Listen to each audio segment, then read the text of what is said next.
Hey everyone, welcome to TechBase. In today's video, I'm gonna show you how to change name on JOI. So let's get started. Begin by launching your JOI application. Now tap on your profile picture icon at the bottom left corner of your screen. Select the pencil icon. Now tap on name option.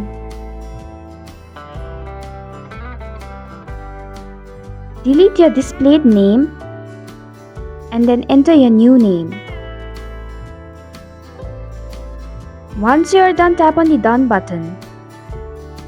And this is how you can change name on JOI.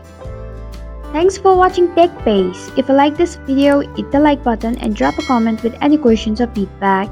If you are new, subscribe and click the bell icon to stay updated on future videos.